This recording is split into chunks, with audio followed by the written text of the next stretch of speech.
Le 13h, Maria Mallard. Bienvenue à la une de ce journal. L'Ukraine tiraillée par les missiles. Kiev, mais aussi de nombreuses villes sont prises pour cible par l'armée russe. Elle est entrée dans la deuxième plus grande ville du pays. Des sanctions encore contre la Russie. De nombreux Occidentaux vont exclure des banques russes de la plateforme SWIFT. La Belgique, elle, décide de fermer son espace aérien aux avions russes. On en parlera en plateau avec Aurélie Didier. Les Ukrainiens qui fuient la guerre arrivent en nombre dans les pays voisins, la Pologne, la Roumanie ou encore la Slovaquie. Les files sont interminables aux frontières. En Russie, pas question pour le pouvoir de montrer son soutien aux Ukrainiens. Des manifestants pour la paix ont été arrêtés dans plusieurs villes du pays. Et puis dans ce journal, on sera en direct de Binche où il y a beaucoup de monde dans les rues malgré l'annulation du carnaval.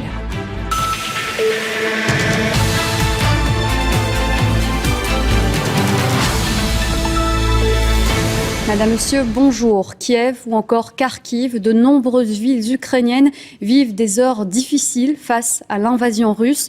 L'armée russe est même entrée à Kharkiv, deuxième ville du pays. Dans le nord-est, des fusillades ont lieu dans les rues et les scènes de guerre s'étendent clairement dans le pays. On voit cela avec Éric Destiné.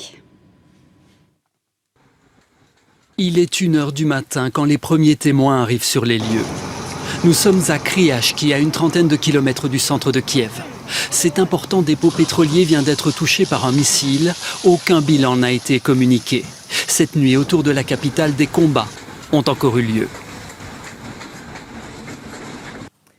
La nuit dernière fut dure en Ukraine. Encore des bombardements de zones industrielles et d'infrastructures civiles. Ce matin, la ville de Kiev semblait entièrement vide. Un calme plat inhabituel car les habitants qui sont restés ont reçu l'ordre de ne pas sortir de leurs abris.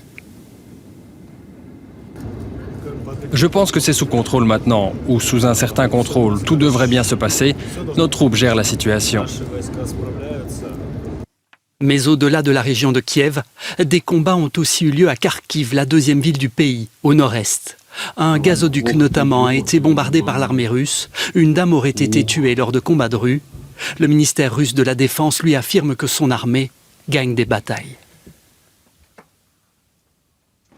Au cours de l'opération militaire spéciale, des militaires ukrainiens continuent de déposer les armes en masse, refusant de poursuivre les hostilités. Et hier, dans la région de Kharkiv, le 302e régiment de missiles antiaériens des forces armées ukrainiennes, équipé de systèmes de défense aérienne Buk M1, a volontairement déposé les armes et s'est rendu. 471 militaires ukrainiens ont été arrêtés. Au sud, la Russie affirme avoir encerclé cette nuit les villes de Kherson, Berdiansk, deux endroits stratégiques, et la ville portuaire de Guinitchesk serait aussi sous contrôle russe. Et puis ces images ont été tournées par les forces russes dans l'enceinte de la centrale nucléaire de Tchernobyl. La Russie affirme contrôler l'endroit et assure que le taux de radiation est normal, impossible à vérifier. Le ministère ukrainien de la Défense, lui, affirme que 4300 soldats russes sont morts au front depuis le début des combats il y a 4 jours. Un bilan, lui aussi, impossible à vérifier. À suivre dans ce journal, ils ont préféré fuir l'actualité dramatique et profiter un peu du soleil.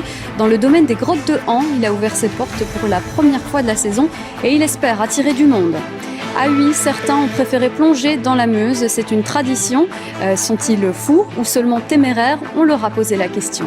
Les plus frileux sont restés à l'intérieur aujourd'hui dans les salles de cinéma. Le festival Anima accueille à nouveau le public cette année pour le plus grand plaisir des plus petits.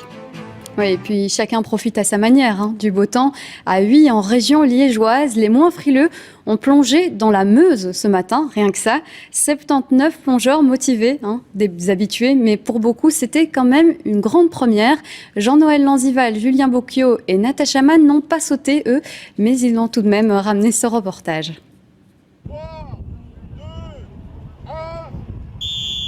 Ils sont soit perçus comme de véritables fous, soit comme de très très grands courageux. Mais une chose est sûre, cette année, ils ont de la chance. L'eau est à 7,5 degrés et le soleil au rendez-vous. À bientôt 84 ans, Richard s'apprête à sauter pour la 63e fois dans la Meuse. Ici, la star, c'est lui. Je fais ça depuis 1958. J'ai commencé tard, j'avais 20 ans déjà à ce moment-là. Mais j'en suis très content, je suis content de continuer parce que comme je l'ai dit tout à l'heure, le froid, ça conserve et je suis bien conservé. Pour sauter, Richard s'entraîne 2 fois par semaine. Cet habitant de Teux sait que le plus compliqué, c'est de ne pas trop dévier et surtout de profiter, chose que cette année encore, il n'a pas manqué de faire. C'était un peu long, il y avait beaucoup de courant, hein. Voilà, mais c'est réussi. Pour moi, c'est réussi. Après 2 années d'interruption suite au Covid, tous se réjouissaient de retrouver cette compétition incontournable. Ils étaient tout de même moins nombreux qu'avant la pandémie, mais cette année, 30% sautaient pour la première fois. C'était le cas d'Anita. Mon ami et moi, on n'osait pas sauter. Puis en fait, comme on était les dernières, on n'a pas vraiment eu le choix. Hop, on a sauté, mais on s'est très vite fait déporter.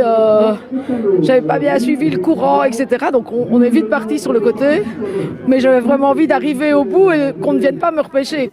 Qu'ils se classent bien ou pas, ils ont en tout cas tous gagné l'admiration et le respect des spectateurs. Ouais, c'est franchement impressionnant. C'est courageux de leur part, très très courageux de leur part. Vous le feriez? Non, non. D'abord, je ne suis pas une excellente nageuse, donc il faut quand même être un excellent nageur pour faire ça, ou nageuse. Hein. Ici, tous n'attendent qu'une chose, remettre ça l'an prochain, et comme ils le disent eux-mêmes... Elle s'en fout! Oh oui! Elle s'en fout! Oh oui! Et 1, 2, 3! Ouais, ils s'en foutent.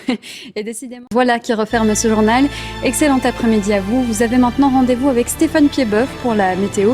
Ensuite, ce sera jardin et loisirs. Moi, je vous dis à ce soir, 19h30.